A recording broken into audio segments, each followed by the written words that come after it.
Thanks for listening to the Zain Battla podcast. We officially have merch, and right now 100% of the profits are going to PCRF, Palestine Children's Relief Fund. We got hoodies, we got t-shirts, and again, 100% of the profits going right to PCRF. Don't forget to like, comment, and subscribe. And I want to thank you for supporting my work. Khalid, welcome to the show. Great. Yeah, thanks for having me, man. Dang, It's you great have to be here. you have a firm handshake. Honestly, I forget who told me this, but I think it was like a mentor in high school or like a teacher. They were like, Khalid, if you want to make it in life, you got to have a good handshake. And so ever since I was like, okay, and I started giving like pretty good handshakes. And the more you do them, the more compliments you get, the more like, I don't know, the more confident you get about it, and you keep on doing it. No, I mean, I still feel the after effects. Do you think you're doing it now because of you still want to make that impression, or are you just trying to? There's like this, I don't know. Did you see this like this reel on like social media or TikTok about some dude like dabbing somebody up? Like they essentially like there's like these two friends, one friend's introducing them to a third friend, and the guy walks up and they have a really good dab and like there's a decent clap, right? And so the first friend is like, damn, I can't be friends with you anymore because like I had such a great connection. Like the dab, that's the proof. Yeah. And so eventually, like the two become friends, and like the original two friends just separate. So, Wow. Well, yeah. there's always that satisfaction when two people they do that dab and then it makes that echoing sound. Yeah, exactly. There's always some sort of satisfaction, but you're straight up squeezing the hand. I wouldn't expect that from someone from Iowa. Man, Iowa, bro. Everybody like gives out these jokes about Iowa, man. Dude, like some of the jokes I've heard are like, hey, are you the only person who lives in Iowa? Is it just you and the corn stalks? And then other people are like, oh, there's like black people in Iowa. And I'm like, yes, there are black people. Like actually what's interesting about Iowa is that there's like a decent Sudani community in Iowa. Like Really? I would say most of the black people in Iowa City are like Sudani. So it's like, it's something that you would have like never expected. I guess it's just like Somalis in Minneapolis. You're like, why are people from Africa moving to like one of the coldest cities in the US? Right. Yeah, so same thing. Like Iowa City, for some reason, has attracted like Sudanese historically.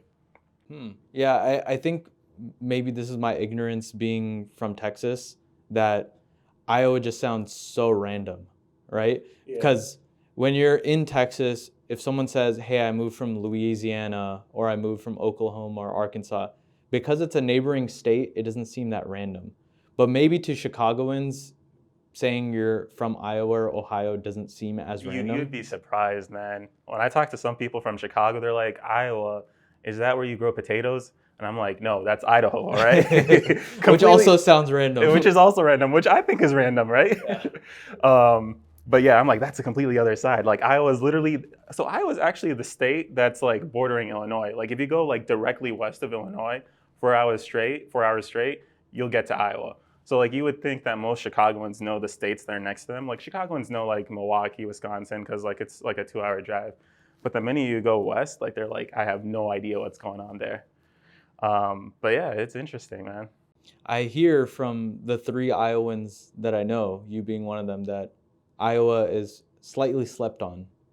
Dude, it is. It is. It's like a little hidden like gem like within the Midwest. Why is it being hidden from the world, or at least from the U.S.? We're trying to get the right people in there, you know? Yeah, we can't let any like, Joe Schmo come in. No, I'm kidding. No, actually I was like, it's interesting because it's just like a small little town, but it's been growing and developing like massively throughout the past years. And what's interesting about it, so first of all, Iowa City, where I'm from, is where the University of Iowa is at, right? So you have like a lot of college students. It's essentially like a major college town, right? So the University of Iowa is like doing pretty well. The University of Iowa Hospital is actually the biggest hospital in Iowa. So that has attracted a lot of people to come to Iowa. But then there's also like a lot of like good schools. People are usually like open-minded around the area. It's very well funded. Like today, like it took me like 30 minutes to drive 4 miles in Chicago. Over there, like there's hardly any traffic, like really good infrastructure. So all those things make it really attractive for families to come into Iowa City. I know personally, like a lot of people have been moving from like Dallas, a lot of people moving from like Houston. To Iowa? To Iowa, yeah. Wow. From like the DMV area, from like Chicago. So really people just coming all over the U.S. back to Iowa, to the Midwest. Well, because from what we've seen in this housing bubble, Yeah. is a lot of people from California and New York are moving to the hotspots have been Dallas, Austin, Houston, Yeah. and then Raleigh, North Carolina. But I haven't really seen anything on Iowa, but I'm sure maybe you're seeing it firsthand every time you go back and visit. No, the same thing's happening. So not to the extent as like some of these other cities, but honestly, a lot of people are moving from like Dallas, from Raleigh, from all these like cities that are like they consider have grown too much now. They're like, okay, now it's too expensive for me, and they're almost getting gentrified out and moving to Iowa City. But the same thing's actually happening in Iowa City. Like housing prices, like I would say, like when I first moved to Iowa, like you could get like a decent house for like $250,000. But nowadays it's like almost $400,000. So like prices are like skyrocketing. Seems to be a problem everywhere. I'm sure It's a national thing, yeah. you go, once you start seeing development and gentrification, you already know that, oh, there's a fancy coffee shop here. All right, I already know the housing prices are gonna skyrocket. We have a halal guys in Iowa, yeah. Halal guys, that's the epitome of, all right, development is here. Yeah, exactly. This is like the late stage, all right? The city's about to decline. Like you have a halal guys and that's it, it's over. It's over. Forget buying property, just rent. Yeah, exactly. But no, man. So the halal guys, I feel like to me is like a testament of like the growing Muslim community in Iowa. So I will say that like Iowa City is like predominantly like Sudani, but there's also like a lot of like people who are being attracted to like the university, who are coming to like the hospital. And so historically it has been Sudani, but like nowadays it's growing more diverse in the Muslim population. What's interesting about like a lot of Sudanese is that like generally in the US we're not like we don't only like eat zabiha, right? So restaurant wise we have a lot more like variability.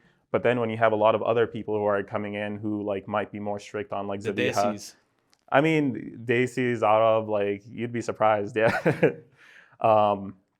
So then that kind of like formed the need for like more halal options. So like we have a couple of halal options in Iowa City. Now we have like this halal guys. So like the halal food is expanding in Iowa City. Right. No, the reason I said the Desis is because there's probably some Arabs out there that, abide by eating only zabiha, but I've just seen it way more common with the Desi community. Yeah. That they'll call the restaurant, they'll call the factory that the meat was packaged in and make sure that was this not just zabiha, but is it hand cut? Can we confirm that it's cut by the hand? Because the demand that halal meat is at now, it's almost impossible to cut every single meat package or chicken and cow, the hand slaughtered, which is the term that they want to see. Hand slaughtered, zabiha halal. And that is something that's been really important in the Chicago community. They have their different types of certifications that tell you, hey, is this machine slaughtered? Is this hand slaughtered? And there's a whole rabbit hole you can go down there. Yeah. So I'm surprised that maybe it's just Chicago halal community in general that's a bit more on the extreme side. But I don't even want to say extreme. Maybe that's not the right word. But yeah, I get what you're saying. Have you had any, or has anyone said anything about, whoa, these people take halal too seriously, zabiha halal too seriously? So I grew up I was born in Sudan. Then I grew up like in Milwaukee. In Milwaukee, I would say like a lot of the community that I lived around were like Arab. Then I moved to Saudi, right? And I lived in Saudi, and everything over there is halal, right? And then I moved to Iowa, and then most of the community was Sudani, so nobody really cared about like zabiha. And then I went to college here at Northwestern, right? And that's when I was first introduced to like the concept of like being Z or zabiha. And like that blew my mind. I was like, what the heck? Like to me, it was always like, hey, if it's chicken, it's chicken, or if it's beef. But like, I never really thought about it that deep until like moving to Northwestern. And that's when like, honestly, some of the concepts that I've had like have just like changed like dramatically just since moving to Chicago. I'm sure it's with more than just zabiha halal though, that you've seen maybe just differences of practicing Islam amongst not just the Sudani community in Iowa City, Yeah. but also you said you lived in Milwaukee. Yeah. You were born in Sudan, right? I was born in Khartoum? Sudan. Yep. Okay, so I guess all of those places that you've been, what kind of differences have you seen? Not just Muslim community-wise, but in general, how's it been just constantly living, I don't want to say nomadically, but I'm It sure really is. Yeah. just hopping around place to place. Not a lot of people have that experience. Yeah, man. So I was born in Sudan. I used to go there for vacations. I lived in Milwaukee, right? I lived in Saudi. I studied abroad in the UK, and then I lived in Chicago. So I kind of did have like a quite of an assortment. Like I think that's like 4 continents, right? Like North America, Europe, like Asia, Africa. It's interesting because I guess when I moved to like the UK, everybody talks about like a big cultural shift when you move to like Europe. I didn't feel that. Like I think when you move from like America to Saudi and Saudi to America, like that's where like the huge cultural shift happens, right? I would say like most of the West is like very similar. But what's interesting is that like in the very core of it, people are people, right? People are gonna like joke about the same things. Every man who's married, who you're gonna meet throughout your life, is gonna be complaining about their marriage. Yeah. Like people enjoy sports, guys enjoy sports, so any guy like you meet will like you'll be able to talk about sports, and you're gonna have like people who are like sports fanatics. So in essence, people are the same, but then there's like I guess like cultural differences. America, for instance, and like most of the West, like it's typically like very liberal. Then you go to like Saudi, pretty conservative. Sudan is like I would say like a little bit like less conservative, but still like on the conservative end. And when you move there, like you would imagine that there's like a big culture shock. And in retrospect, I do feel that. But when I lived there, it just made sense. Like you go literally the minute I like fly into Saudi, and then I see like women covered up in abayas and stuff, it makes sense. And then you move to America and you're like, you see people just like walking outside in the beach and stuff, and you're like, it makes sense. So it's pretty weird, but just like everything just like makes sense when you're there. Right. In Saudi, because I've only been once, and Yeah. this was for Umrah, so I didn't really spend any time in, Riyadh or any other big, well-known Saudi city. Uh-huh. I hear that there's specific areas where it's very Americanized, where they'll have Americans move there and Yeah. they're taken care of very well. Oh yeah. And I guess, are those people also exposed to the Saudi culture? So I would say those people are like somewhat exposed. So what you're talking about is actually what they call compounds. So a compound is basically a bunch of like houses. It's basically a gated community. That's what it is, right? And it's very insular. And what's interesting about these compounds is that usually like external people aren't allowed in unless like they're specifically like told to go in. So in Saudi, at least back in the day, I think there's been like a lot of changes. But there used to be like a religious police, right? So the religious police was like, responsible for like imposing all the religious rulings and stuff and making sure that there's like public decency and all of that. And that wasn't imposed in these compounds because they couldn't go in. They weren't allowed to go in. So essentially what you have is like these gated communities that are somewhat insular, and they're large gated communities. So they have like their own like restaurants, they have their own like community centers, their own gyms, their own recreation centers. Some of them even have their own schools. So you could very easily get like lost in that. But at the same time, like if you want to go to like a nice mall, you want to go to a nice restaurant, you do have to like leave the compound. So that's where you get exposed to like the outside culture. But you could very much like grow up in like an area with like people of like similar mindsets in Saudi and like not even know. Wow. So, born in Sudan. Take me through the timeline The again. timeline, yeah. So born in Sudan, only lived there for 3 months, like the first 3 months. Right? Oh, wow. Yeah. And then I moved to Saudi. And my dad was working in Saudi at that time, but I only stayed there very briefly too. So like maybe 6 months. And then we moved to the US. So when we moved to the US, we went to Milwaukee. We lived in Milwaukee. And I stayed there for like 8 years, all the way up to third grade. And then after third grade, that was like 2008. So that's when like the big global recession happened. And then my dad like lost his job, and he was like, it's time for Khalid to like learn more Arabi, like, learn more about his culture and stuff. So, we kind of used all that momentum and we moved to Saudi, where my dad got a job there. And then in Saudi, actually, I kind of hopped around in Saudi too. So the first destination was like Riyadh, which is the capital. I lived there for like 6 months. So I went to school there for 6 months. And then like halfway through the year, I switched because my dad's job switched. So we went to like the third largest city, which is on the east side of Saudi, called Al-Khobar or Dammam. And we lived there for like about a year. And then my dad's job also got switched again. He was working on a different project. So my dad's an architect, by the way. Oh, okay. Yeah, so that's why so his like project was done, and then they were like, okay, the next project is in Jeddah, which is on the complete other side of the country.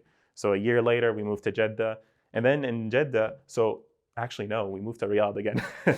So we went back to Riyadh for a bit, for like another 6 months, and then we moved to Jeddah.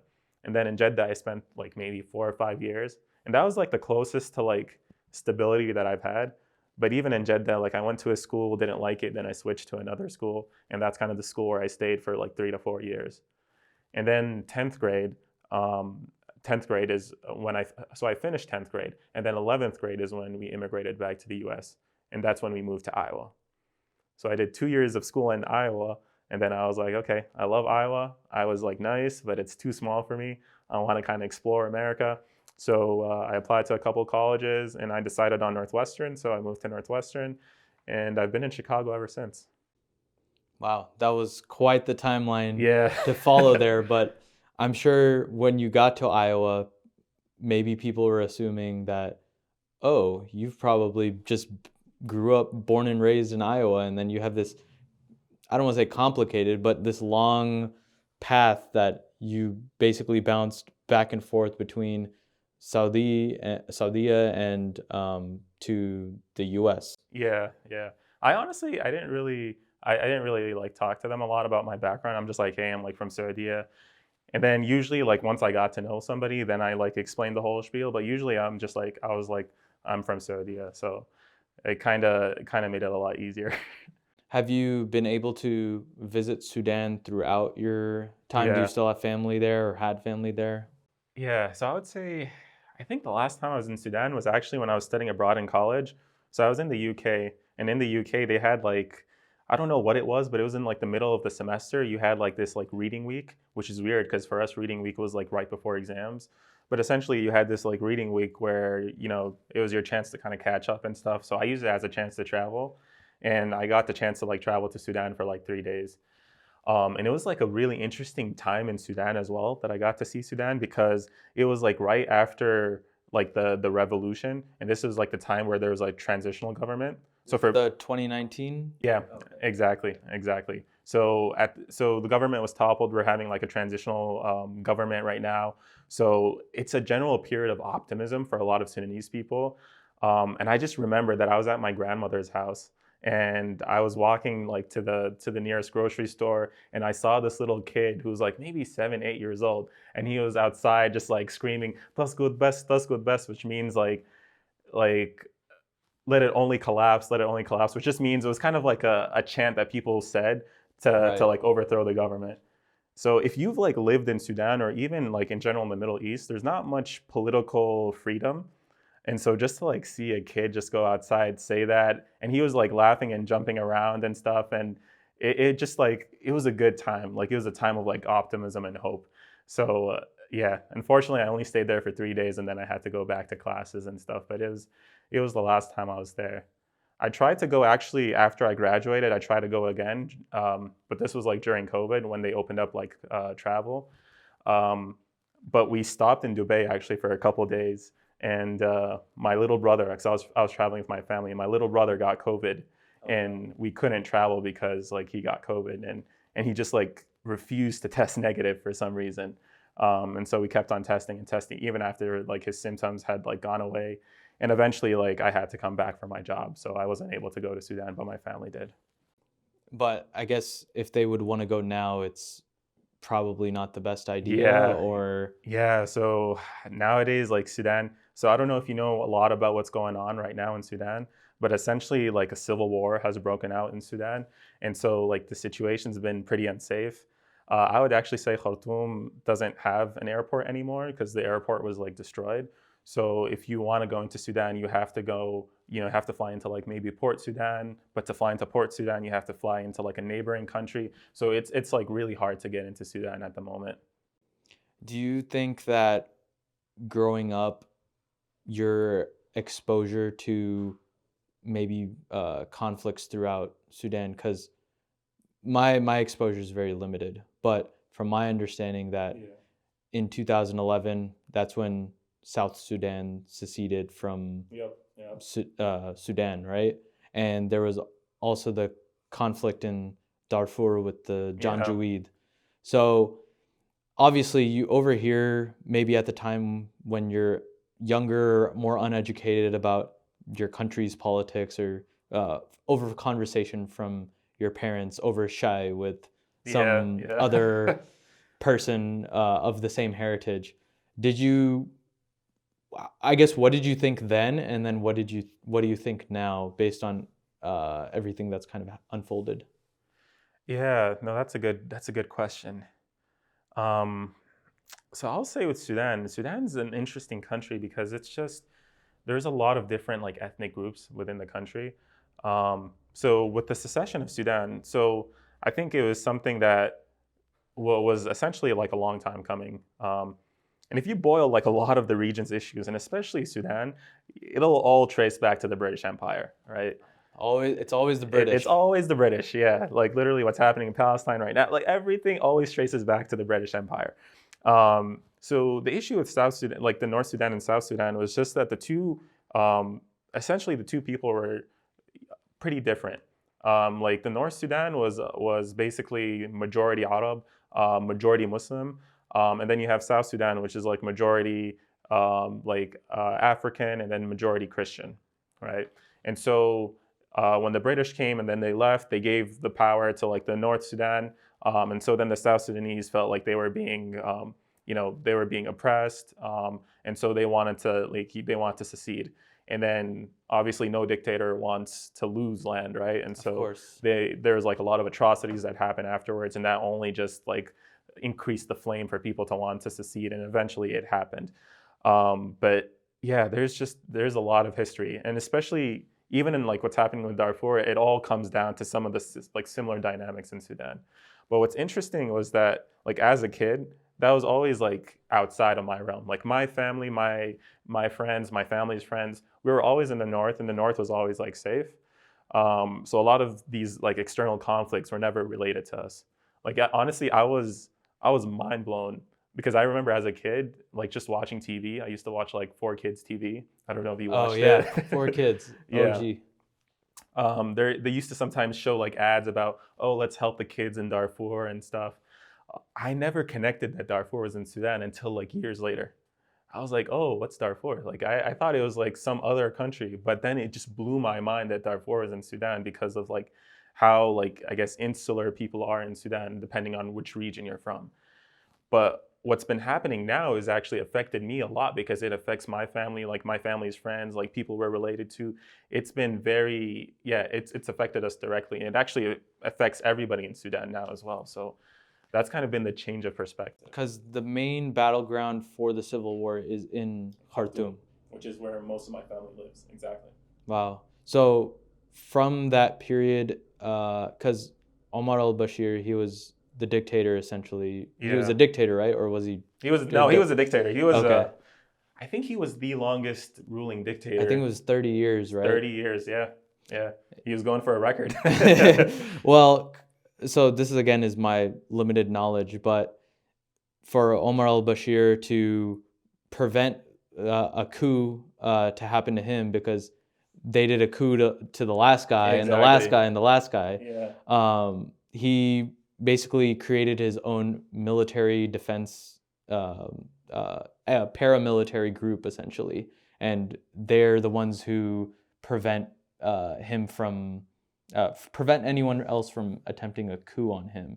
So obviously with some dictators, I don't even want to say some, maybe all, the people have a negative perception or a perception of we need to take this dictator down.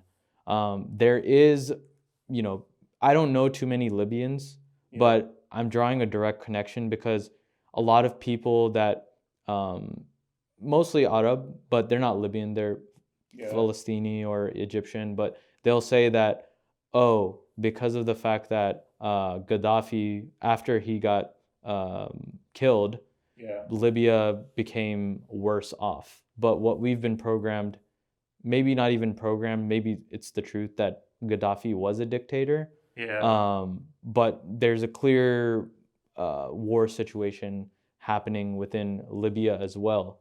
Do you think that, and I don't want to say like, oh, it was better off that al-Bashir was still in his position of leadership, but if he truly was the dictator that, you know, the parallels that you can make to Libya, is the current leadership right now trying to take over as the next dictator, essentially, instead of being a democratically elected president? Or and that's the issue. So it's twofold. Currently, there isn't any clear leadership, right?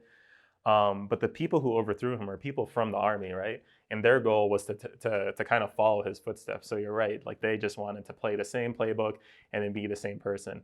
And it's interesting because like whenever this overthrowing happens, at the very beginning of it, it's somewhat popular because every dictator is unpopular, right? So then, you know, they get deposed and you get someone new, and then there's like some optimism. They come in, they give you a great speech about like how there was just so much corruption before and we're here to fix the corruption. So if you look at some of the old footage of like when al-Bashir became president, people were cheering. But obviously they realized that it was just more of the same. And so like, so essentially with like new leadership, it's gonna be the same thing. And especially if any leadership can bring in stability in Sudan, that's kind of what people are wishing for right now. Like I would say a lot of people are saying, and the sentiment on the street is that if we knew deposing al-Bashir was gonna bring all this chaos, we would have not like went outside, we wouldn't have protested, we would have stayed home. Right. So any kind of stability is going to be very welcomed, but yeah, there's not like a lot of optimism afterwards. And of course, you can't put that blame on the civilians. I mean, they just want to live their lives. Their lives, and if there's injustice because of the rule of a dictator, obviously they want to push that person out of a position of power.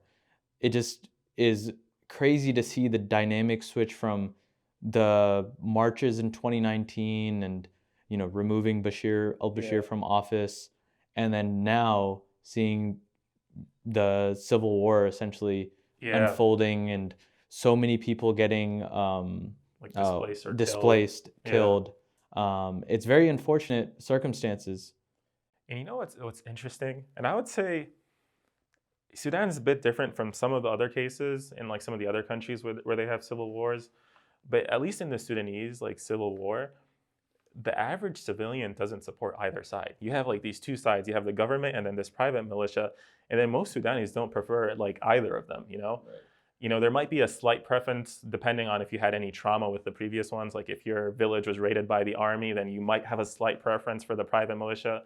But if your village was like raided by the private militia, you have a preference for the army. Or some people are like, I don't want to be ruled by some private militia. Like I'd prefer some organized organization. So they slightly prefer the army. But for like the majority of the situation, you have no skin in the game. You don't care about who wins. Like the ideal scenario is that they both lose, but that's not going to happen. So that's what makes it kind of concerning and also kind of disheartening for most people. I guess that's what I also wanted to know is that, are either of the sides fighting? Is there a right or wrong side? But it clearly seems like they're just both in the wrong. They're both in the wrong. Like people don't want either. People want a democratic like government. Didn't they attempt a democratic government in, was it 2019? 2019 after al-Bashir got dethroned from his dictatorship? And then what happened after that? That escalated into all this. So what happened was, so al-Bashir was overthrown, and in order to overthrow a dictator, it has to be done by the army, right? So in essence, the army was in control at that point in Sudan. So the army was like, okay, we overthrew your president. So we'll like secede to whatever you guys want. And so people, they always said they want Madaniya, Madaniya, Madaniya, which means like we want like a civil rule, civil rule, civil rule, right? So they want a civilian who's leading the government. And so the army was like, okay, we're not going to give you full civilian rule. What we're going to give you is like a transitional government. So it's going to be like half civilians and then half army representatives. And then they're like, okay, after like a couple of years, I think it was 2 years, we'll move to a fully civilian government. So people are like, okay, that's fair. We'll need 2 years to like start campaigns for people to, get the political party up. The country's in pretty bad shape. Our political system isn't great. So makes sense, right? And so then they appointed somebody for the civilian side who was pretty popular. His name was Hamidok. He worked at like the World Bank. He had like a high position there. And so people wanted him. He was a popular person. And then he came in, he appointed a lot of like very like, I guess, well-respected people from the country. And it was essentially what people wanted. It was like the government that people wanted to see, right? But the issue was that the civilians weren't actually given any power. They came up with all these ideas, all these plans, and they were like, okay, let's implement it. And the army's like, nah, we don't want to do that. And then they're like, okay, technically, we have the votes, we're like a slight majority to you guys, so, we should be able to do this. And the army's like, nah, we're not going to let you. So eventually it got so bad to the extent that basically the leader, Hamidok, was like, you know what, guys, I'm not going to waste your time. I'm going to resign because this isn't working. And so that was essentially the collapse of the civilian government. And so then the army just fully took over. They've always had the power, but now it's just been covert. People started protesting. And then you have this paramilitary group that comes in. And and they come into Khartoum, and that's when the fighting starts. And then this leader of the paramilitary group, his name is Hemeti. He's like vying for power with the government, led by Burhan. So and then it just kind of like devolved into a civil war. Well, because in 2019, when al-Bashir got overthrown, it was Hemeti and Burhan who came together and did the overthrowing, right? And isn't that funny? Yeah. Yeah, and wasn't it Hemeti who was kind of al-Bashir's right-hand man as part of the leader of the paramilitary group? So it's interesting. This playbook, you see it constantly throughout history. It's basically, it's like Taliban and the U.S. relationship. It's like, some people say it's like Hamas and Israel relationship. Like you have a group that's funded by the government, and eventually they just like turn on the government, right? That's funding them. So this group that Hemeti was leading, they're called the RSF, the Rapid Support Forces. So I was talking about like the ethnic conflicts that were happening before, right? So in Darfur, for instance, there was like a lot of ethnic conflicts that were happening between the government and the local people there. So the government was constantly like attacking and bombing that area. But the government army like involved like a lot of like heavy artillery, like tanks, like planes and stuff. And so there were like other ethnic groups who were against the same people the government was against. So they were like essentially like ethnically out people in that area that wanted to attack some of the people who were rebelling against the government. So the government enlisted them, and that became the Rapid Support Forces. And the reason they're called the Rapid Support Forces is because they used to have these like pickup trucks with guns on them, and they would just like come in, completely destroy, loot like a village, and then leave really quickly because they had these like fast vehicles. And the Rapid Support Forces were previously the Janjaweed, right? Yeah, exactly. They went through an official brand, exactly. rebrand. They're like, all right, we're going international. We got to change names like RSF so that other people can recognize our name. Yeah. We got a bad rep, so we gotta switch things up. Exactly. Find a new PR team. And make that well known. Where does the U.S. come in all this? Because I know that there, as you said, it seems with every paramilitary or radical anti-government rebel force, there seems to be all roads trace back to the U.S. somehow, some way. Yeah. So would you know how the U.S. is involved or why the U.S. would be involved in this? So obviously there's like the resource side of things, right? Like Sudan has a lot of resources like gold, oil. So there's always like vying for resources, and not just the US, you have China and Russia. But one thing I just want to make clear, and then, some people ask about like why Sudan isn't getting a lot of attention, right? And it's because people think that it's a civil war and that like the Sudanese people have to work it out, right? But rarely are civil wars actually just within people. It eventually becomes a battleground for a lot of people. So like technically right now in Sudan, the government is backed by Russia, and then you have so actually no, the private militia is backed by Russia, and then the government's backed by Ukraine. So there were like Ukraine operations that were happening in Sudan, and same thing like certain Gulf countries. I think the UAE's like with the Rapid Support Group, and then I think Saudis with the government. And so it just becomes like I forget the word, but just like a cold war between a lot of countries, and the war is happening in Sudan. It's essentially a war of influence. So technically it is a civil war, but in reality it's nothing but a civil, it's nothing but a civil war, right? Right, because we think of civil war that, oh, the whole country is just fighting each other. Yeah. But in reality, it's just the military group of the government and a paramilitary group that's outside of the main military group trying to decide who's going to lead the country, essentially, or lead the military. And those military groups are controlled by other foreign interests, and that's kind of where the issue is, right? Is that like for instance, the UAE wants to make sure that they get access to like gold, or like Russia wants to make sure that they get access to like oil. So, all these foreign interests are influencing groups. Because for instance, the government military, it makes sense where they get their funding, right? They tax people, they have like state-owned companies. But when you look at a private militia that was fully supported by the government, and then all of a sudden turns 180 on the government, right? Where are you getting your money from, right? Right. Yeah, so they have to be backed by somebody. And there's been, we've seen like Russian aircraft, coming into Sudan. A lot of them have like Russian, like military weapons. So yeah, you could see that it's like becoming like a war of influence in the area. It always makes me wonder that these financial packages that these imperialist countries, the US, Russia, these superpowers, that they send to countries in need, which Sudan is definitely a country in need because of the amount of people displaced and in starvation. How much of that money actually goes towards aiding people, and how much goes towards more weapons for, if I'm giving, or if the U.S. taxpayer is giving the U.S. money that's going to go in aid to Sudan, is the aid, quote unquote, really helping the Sudanese people, or is it going back to fueling more and more war? And that's exactly. And that's the issue, is that sometimes, first of all, like what kind of aid are you getting? Are you getting like food aid? Are you getting like financial aid, right? If it's getting financial, who's controlling this aid? Because if you're depositing it to the government, how do you know the government is properly giving it to the people? Most likely they're not. They're kind of dividing it between themselves.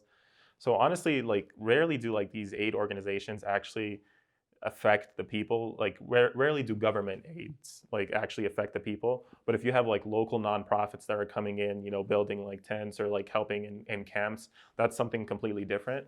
But I would say like a lot of like, I guess, like cash aid isn't really affecting the local people. Because that money is going directly to the government, and the government can decide, hey, let's use all this money on military. Exactly.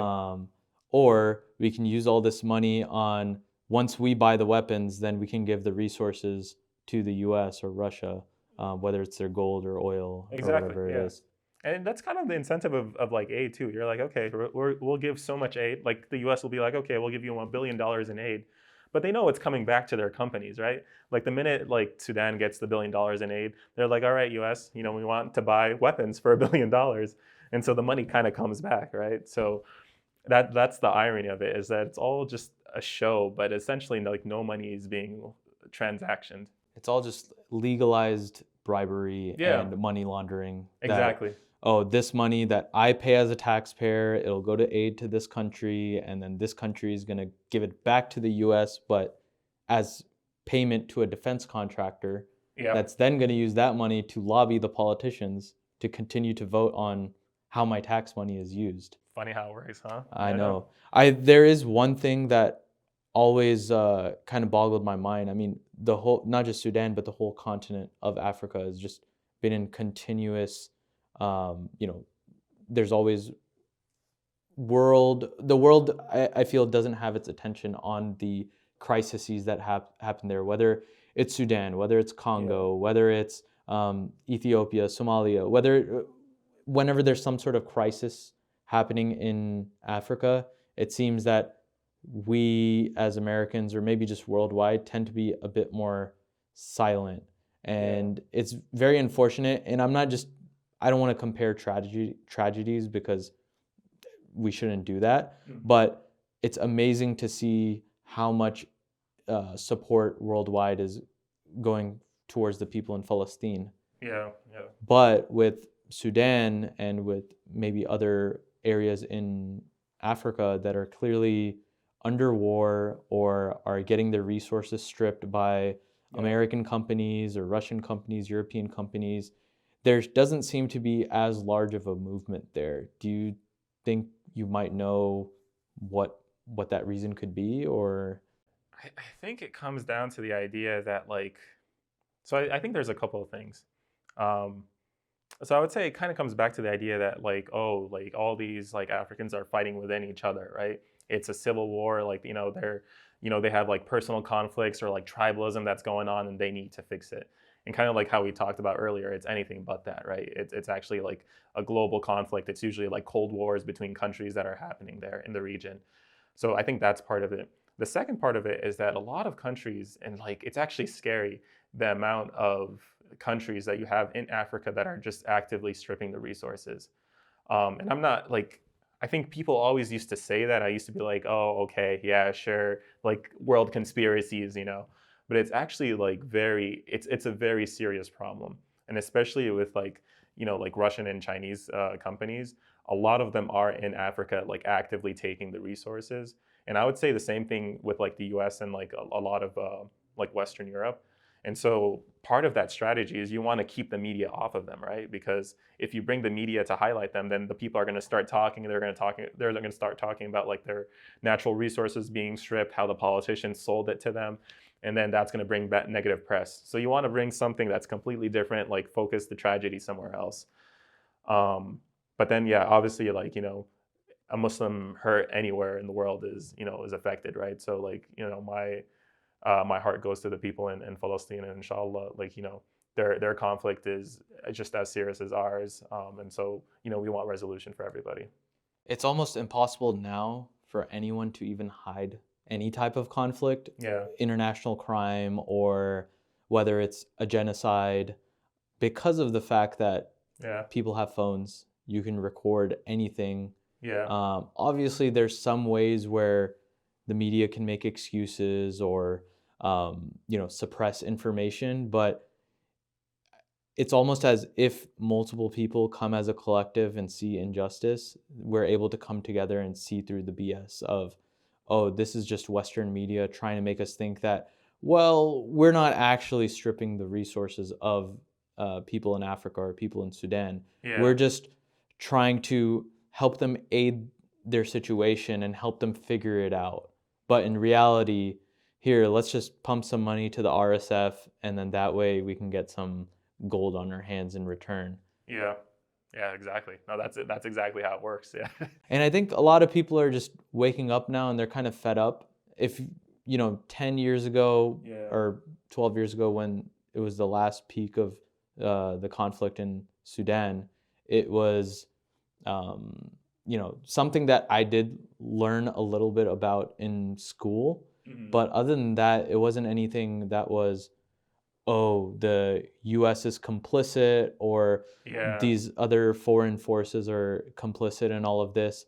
Because just as with, you would say, the Mujahideen, just as with in Syria, the U.S. is complicit in all of this because they've given weapons and money to these rebel forces that eventually develop into these radical groups. And people can call Hamas a radical group all they want, but if there's documented evidence that Netanyahu wanted to fund Hamas to stir up internal conflict, then it's almost like all these Western entities, they just want to paint the picture that, look at these radicalized brown people, look at these radicalized black people, this can justify us taking their resources, taking their land. So it's all very unfortunate. Yeah, no, I completely agree. And like I said, isn't it kind of ironic how you always have this situation constantly happen? You have like in Sudan, right? Like the RSF, like you had the government funding this group. They're like, okay, we're buddy buddy right now. Don't turn on us. And like long and behold, after they get strong and rich and mighty, they start turning on you, right? So, um, there's this constant thing that happens where you have like groups that are being, funded, and then they become like radicalized, and then they turn on the people and the good people, right?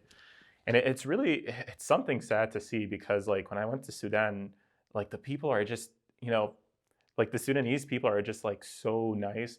Like we have something that we call like a shahama, right? It's like part of like being like, it's like manhood, but it's being like dignified, it's being humble, it's being generous.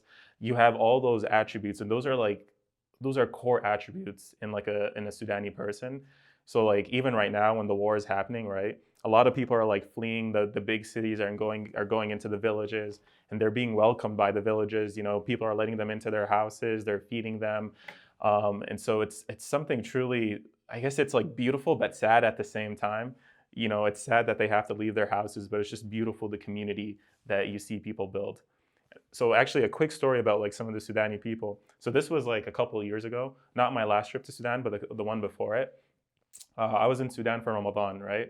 And so I was at my aunt's house, and it was during Ramadan. It was time for iftar. So my aunt, her and her husband, they live on like a pretty busy street where you have like a lot of like commercial trucks and stuff going back and forth. And my uncle, or my aunt's husband, so I'll just call him my uncle, Amu Yusuf, he owns like a little like grocery store.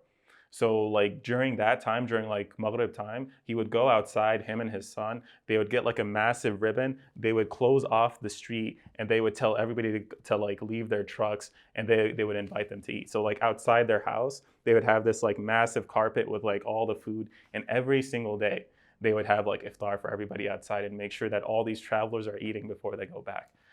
And that's like something that you see common around Sudan. So it's, you have all those beautiful memories, and then when you think back about it, you're like, even though the country is not doing as well, the people are doing, the people are just amazing people, and I just hope the best. I guess I'll have to just go to Iowa City and experience what it's like to be with more Sudanese, or a predominantly Sudani community. Yeah. I guess. Oh, I was just gonna say. I guess I just haven't been. I don't have that many Sudani friends, and there's not a lot of us in the U.S. actually. Yeah. Really? Yeah. I just feel that as far as the culture, the food. Obviously, we talk so much about the war, but on a more lighter note, we can talk about the culture, the food, and just enlighten us on what it's like being Sudani, not just in America, but in Sudan as well. So I think Sudan has has a pretty interesting culture, and you think about America as like a melting pot, and I would say Sudan is actually pretty similar too. So sometimes when you talk to somebody Sudan, you're like, okay, like, are you like, it's like a touchy question. People are like, okay, are Sudanese technically Arab, or are they like East African? Like, which one are you, right? And so I think the answer to that is that we're both. We're really just like a melting pot of both identities. So when it comes to like, for instance, like the way we dress, right? For men, they wear like, I guess we could call it for now, we could call it like a thobe, which is like, the long white garment. And then they wear like a imma, or like a turban on top, right? But then for the women, what they wear is what we call like a tob. And it's basically like a sari, like an Indian sari, but it's obviously a bit more modest, and they usually use it to cover their hair as well. So that's kind of like the traditional attire. But what's interesting, the reason I said I'll call it a tob or a thobe right now is because in certain, like, I guess in general Arab culture, right, you call like the long white garment a thobe, and then and especially like around the Gulf countries, they call the long white garment a thobe that the men wear. And then in the Levant area, so like Palestine, Syria, Al-Urdun, they call like what the women wear a jalabiya, right? Which is kind of like a long garment, and it's always like ornate and stuff. Now in Sudan, it's actually the opposite. In Sudan, like the white garment is called a jalabiya. So we call it a jalabiya, yeah. And then what the women wear is called a thobe, which is just like the Sudani way of saying thobe. Yeah, you might have confused some of your Arab friends at Yeah, one point, like, hey, can you hand me my jalabia? And they're like, what? yeah, What do you mean? exactly, This exactly. is, are you saying hand me that woman's garment? Exactly, exactly. So it's kind of interesting how that happened. But yeah, to me, like, I've always called it a jalabiya. And it's kind of like a suit in like Western culture where you wear it for everything. If you're going to a wedding, you wear a jalabiya. If you're going to, I don't know, like Jum'ah, a prayer, like you wear a jalabiya. If you're going to a funeral, you wear a jalabiya. If you're going to visit your friends, you wear a jalabiya. It's worn for everything. I would say in like special occasions, and this is more for like, people, like the elders in the community, somebody who's like typically older, they wear like the imma, which is like the turban, right? Ah, do you Yeah. know, you probably know Sheikh Nureen? Yes. Yeah. Yeah, yeah, I just think of the turban that Exactly. he wears. Yeah. Exactly. Allah yarhamu, like Allah yarhamu. the Yeah. goat reciter. But yeah, more about the turban and the So outfit. yeah, it's kind of interesting because like the turban, like if you watch like Aladdin or something, right? It's always associated with like Middle Eastern culture. I don't think I like when I lived in Saudi, I don't remember any other culture wearing the turban except for us. I know the Egyptians wear like a smaller turban, but when I think about like the imma is just like so prevalent in Sudani culture that I don't know if it's prevalent in any other culture than like in Sudan. So It is prevalent in Pakistani Indian culture, but okay, we'll mostly wear it just at weddings, and it will be the actual groom wearing the interesting. turban. Okay, So no one else, if you're wearing the turban and you're not the groom, they're gonna be like, "What are you doing?" interesting. But uh, also Sikh people, they wear turbans, and there's a Yeah. lot of Sikh influence within northern Pakistan because the Sikh temple, it's actually in Pakistan. A lot of people don't know that. Oh, I didn't know that. Yeah. But yeah, those are kind of the use cases I can think of for Turbans. South Asians wearing turbans. But it's really only Sikhs wearing it every day, and then for Pakistani Indian, Yeah. non-Sikhs will wear it at our wedding events, but just the groom, Just the no wedding. one, no one else. What about like if you're going to like Eid prayer or something? Like, do you wear it there for like special Uh, occasions like that? I mean, there are, so we have a kind of kufi uh, Okay. type Yeah. hat. We call it a topi, Okay. but we'll wear different varieties of it. So there's maybe a more knitted one that's cheaper fabric, and then there's Yeah. the more stiff one with Yeah. More better ornate. material. Yeah. But I don't think, maybe I'm mistaken, but I don't think Pakistanis really wear turbans other than weddings. I could be wrong because Yeah. just as you said, Sudan is a melting pot. Pakistan's also a Yeah. melting pot of Indian culture, Persian culture, Mm-hmm. Afghani culture, and I think a lot of people, if they're from a big city like Karachi or Lahore, they'll Yeah. mostly see that Indian exposure, but they don't see the areas where there's a lot of Irani influence or a lot of Afghani influence. I see. I So see. maybe in those areas they wear turbans. I'm not entirely sure. I just know that even now, I mean, even if you go to Karachi right now, which is Yeah. where my family's from, if you're in one of the less developed areas, yeah, people are still wearing traditional clothes. But if you're in the semi-developed to Yeah. more developed areas, everybody's wearing jeans and Yeah. shirts. So it's almost as if I don't want to say the culture is dying out, but there's definitely a modernization Yeah. It's happening the in modern look. Yeah. Karachi and Lahore, Islamabad. Is there a similar modernization happening in Sudan? Yeah, no, I would say it's definitely happening. A lot of people are outside wearing like jeans. It's funny because I was wearing this a shirt that's similar to this, and then like pants as well to an event. And then one of my Sudani friends was like, "Man, you look like an average Sudani person," like because it's a Sudani style that's coming up nowadays, just like the plaid shirt and then like a pair of pants, right? But I will say that for formal events, the jalabiya is still kind of like the king, right? Like if you're trying to for a wedding, if you're going to like Salat al Eid or anything like of importance, not a lot of like I've seen people like wear suits here. That's not how it is in Sudan. Usually it's like a jalabiya. Right. Yeah, I think for Pakistanis too, yeah, for weddings, for Eid, Yeah. we'll wear our shalwar kameez. Yep. Yeah. But any other event outside of that, no one's choosing to wear it. Yeah. We'll stick to sweatpants and a t-shirt, just like every other person in America. And even when I went to Pakistan earlier this year, it was just very common to see everybody in jeans and a button down, and Interesting. the Okay. women wearing jeans and plain t-shirt or nice shirt that doesn't have any. It's clearly Western influenced, but a lot of it is also, again, with similar to Sudan, Yeah. the British Yeah. Oh, messed yeah. things up for Pakistan too. So I think there's a lot of Western influence in Pakistan that was previously from the British, and now it's all eyes on America. We want to be like the Americans. We want to do Exactly. what the Americans are doing. So it is unfortunate that you come to America and after several generations, maybe the culture isn't there anymore. Yeah. But it's still amazing to see that, oh, the people that, in my circle at least, the Pakistanis, they're still very excited to wear Yeah. their Pakistani clothes at weddings and wear their Pakistani clothes on Eid.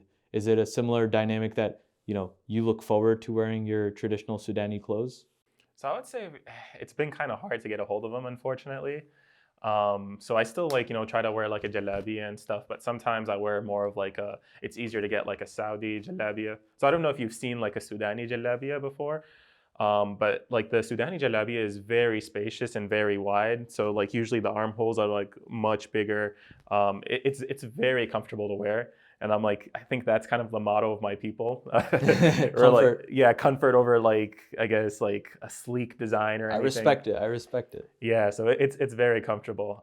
But it's been kind of hard to get a hold of, to be honest. So I usually wear something that I can get, I can get easily. Have you had good Sudani food in Chicago? Is there any good spots that I got to check out? So there used to be one, but it actually closed.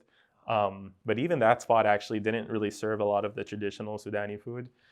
I would say, I think there isn't like a lot of Sudani spots like in the U.S. I think part of it is because like there's not a lot of Sudani people in the U.S. And the other part is because it's an untapped market, right? So like if you start a Sudani restaurant, people don't know what that is, right? And then it's just like it's really hard for you to stay in business because there isn't that name recognition that like a Japanese restaurant or a Chinese restaurant brings. So I think there's a barrier to entry. And then I would say just in general, like a lot of Sudani people focus more on education, maybe a little bit too much.